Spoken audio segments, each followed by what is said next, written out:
नमस्कार, मैं जूली तिवारी हर समय आपके साथ न्यूज में आप सभी का स्वागत है। तो चलिए नजर डालते हैं आज के कुछ मुख्य समाचारों पर।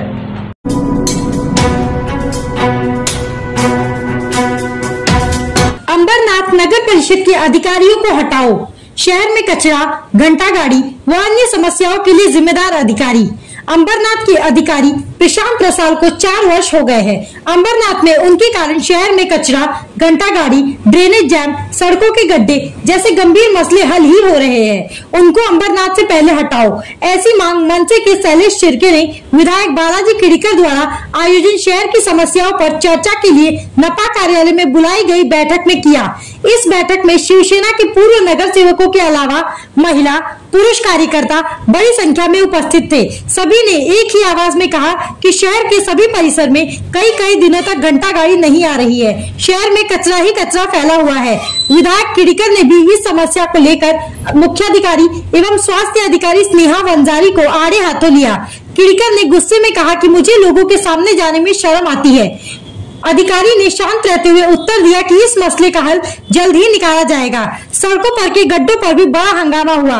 उपस्थितों ने एवं विधायक ने पूछा कि गड्ढों को क्यों नहीं भरा जा रहा है। सुभाष सालुंके ने अधिकारी के 4 वर्षों से कुर्सी पर चिपके रहने के लिए उनका अभिनंदन किया। बैठक में अतिक्रमण का मुद्दा भी उठाया गया। नगर परिषद के अति मुख्य अधिकारी पराड़कर, अतिक्रमण विभाग के संदीप कामले, नरेंद्र संखे, हवल सभी विभाग के अधिकारी बैठक में उपस्थित थे। विधायक के साथ सुनील चौधरी, अब्दुल शेख, विकास हेमराज, मुक्कू लेलिन, खानजी दल आदि उपस्थित थे। आयोजन केले होतं काय सांग? शहरामध्ये गेल्या अनेक वर्ष म्हणजे अनेक दिवसापासून कचरा उचलण्याची समस्या लोकांची वारंवार सर्व नगरसेवकांना माझ्याकडे नगरपालिकेमध्ये करतायत। कचरा उचलणे, साफसफाई, नाले सफाई, पावसाचं पाणी त्याला नाले नसल्यामुळे पनवेलकर ग्रीन सिटी असेल, अंबरहाईट असेल किंवा पालेगावचा प्रश्न असेल, त्यासाठी ठोस काय तुम्ही उपाययोजना करताय त्यासाठी आम्ही आज सर्व लोकप्रतिनिधी, नगरसेवक या ठिकाणी आज बैठक घेतली। कचऱ्याचं टेंडरचं प्रोसिजर चालू असे त्यांनी सांगितलं की 8 दिवसामध्येच आम्ही कचऱ्याची जी समस्या आहे शहरामध्ये ती सोडवू असं त्यांनी सांगितलेलं आहे। साफसफाई, नाले सफाई, छोट्या सफाई आणि इमर्जन्सी काही वार्डांमध्ये लोकांच्या समस्या आहेत त्याही आम्ही सोडवण्याचा प्रयत्न आम्ही करणार आहोत। जे टेंडर आमचं कचरा उचलायचं निघणार आहे त्यामध्येच मॅन पॉवर वाढवून आम्ही काम करू असं त्यांनी सांगितलेलं आहे। त्याचप्रमाणे शहरात एक टॅक्सचा मुद्दा होता की 90 दिवसाची नोटीस द्यायची। ज्या दिवशी बिल निघायचं कम्प्युटर तेव्हापासूनचे दिवस मोजले जायचे, परंतु वस्तुस्थिती ज्या घरात ज्या दिवशी बिल जाईल त्या दिवसापासून ते 90 दिवस चालू होतील, जेणेकरून जो एक्स्ट्रा भूदंड किंवा व्याज किंवा ते जे एक्स्ट्रा चार्ज लावले जात होते तेही आम्ही आता लावणार नाही असं त्यांनी सांगितलेलं आहे।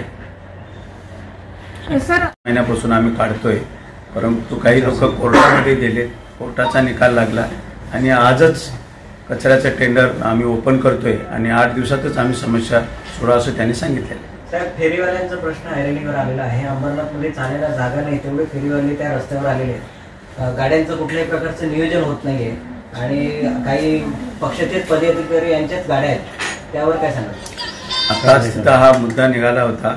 त्यांनी सांगितले की बाबा ज्या गाड्या आहेत त्या ज्या रस्त्यावरती ज्या गाड्या आहेत, शहरातले प्रतिष्ठित जे काही पक्षाचे कार्यकर्ते आहेत त्यांचेच ह्या गाड्या आहेत आणि आम्ही गाड्या उचला गेलं की ते सांगतात की त्यांचा फोन येतो, ह्याचा फोन येतो असं ते सांगतात। आम्ही त्यांना सांगितलेलं आहे की गाड्या उचला, जेणेकरून लोकांना जो त्रास होतोय रस्त्यावर तो सोडवा। जो कोणी फोन करेल त्याच्यावर गुन्हे दाखल करा असं आम्ही सांगितलेलं आहे। साहेब, अधिकाऱ्यांना माहिती मागली तर माहिती देत नाही। आता मध्येच खरत नावाचे जे व्यक्ती आहेत त्यांनी अधिकाऱ्यांना 25,000चा दंड लावलेला आहे आपल्या आयुक्तामार्फत, उपनिबंधकांच्या आयुक्तामार्फत। दुसरे प्रवीण गोसावी यांनी त्यांचं काम होत नसल्यामुळं त्यांची मारहाण झालेली। तर अधिकारी का ऐकत नाहीत, यावर काय उपाययोजना केल्या? जर एखादा अधिकारी माहितीचा अधिकार टाकून जर माहिती देत नसेल तर तो त्या कायद्याचं उल्लंघन करतोय। नियमाप्रमाणे त्याच्यावरती त्या अधिकाऱ्यावरती कारवाई झाली पाहिजे। निदर्शनात जर तुम्ही आणून दिलात तर आपण पर्सनली त्या कायद्याचा आधार घेऊन पोलीस स्टेशन असेल किंवा कलेक्टर साहेब असतील किंवा संबंधित अधिकारी, माहितीचे अधिकारी त्यांच्याकडे जाऊन कंप्लेंट करूया. सर, आता अधिकाऱ्याचा विषय आलाय म्हणून माझाही विषय आहे अधिकाऱ्याबाबत. तुम्हाला जर वेळ मिळाला तर कधी तुम्ही 10:30 ते, कारण शासनाचा नियम असा आहे की प्रत्येक शासकीय अधिकाऱ्याने 9:30 कार्यालयात आपल्या टेबलवर हजर राहायचं आहे आणि 9:45 त्यांच्या वरिष्ठ अधिकाऱ्याने संपूर्ण टेबलाची तपासणी करायची आहे. कोण उपस्थित आहे, कोण उपस्थित नाही, कोण लेट आहे, अशी कुठलीही कारवाई होत नाही. साहेबाला 2 चार्ज असल्यामुळे साहेबच हजर राहत नाही. त्या अनुषंगाने कर्मचारी नगरपालिकेतले कधीच 11च्या अगोदर हजर राहत नाही किंवा टेबलावर नसतात. त्यामुळे येणाऱ्या जाणाऱ्या जनतेला जो झळ होतो किंवा जो त्रास होतो, त्यांची कामं होत नाहीत आणि त्यांना बिनमुख परत जावं लागते किंवा 2-3 वेळा चक्रा मारायला लागतात. यासाठी उपाययोजना काहीतरी याच्यामुळे तुमच्यावर सूचना व्हावी असं माझं म्हणणं आहे.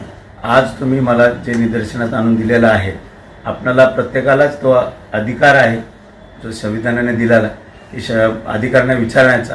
जर तुम्ही उद्या विचारा, त्यांनी जर नाही आले तर तुम्ही लाईव्ह लोकेशन किंवा तुम्ही ते लाईव्ह पब्लिकमध्ये करा, जेणेकरून तो अधिकारी त्या विभागामध्ये जर नसेल तर आपण कलेक्टरकडे आणि शासनाकडे त्या अधिकाऱ्यांची कंप्लेंट करू. मी वेळोवेळी मागणी केलेली आहे, त्यांची दैनंदिन उपस्थिती तपासणी ठेवायची आहे. जर तुम्ही संबंधित जर तुम्ही पेपरवर्क केला असेल तर ते पेपरवर्कचं मला द्या. मी स्वतः माझ्या लेटर पॅडवरती कलेक्टरला आणि शासनालाही त्याची कंप्लेंट करू. नाही, शासनाला तर सांगायचे 5 दिवसाचा हप्ता रद्द करा, 7 दिवसाचा हप्ता करा. 2 दिवसामध्ये तो धोरणात्मक निर्णय आहे, तो माझ्यासारख्याचा समोर नाहीये. तो आज के लिए बस इतना ही. कल फिर मिलेंगे इसी समय इसी चैनल पर. तब तक के लिए मुझे दीजिए इजाजत. धन्यवाद.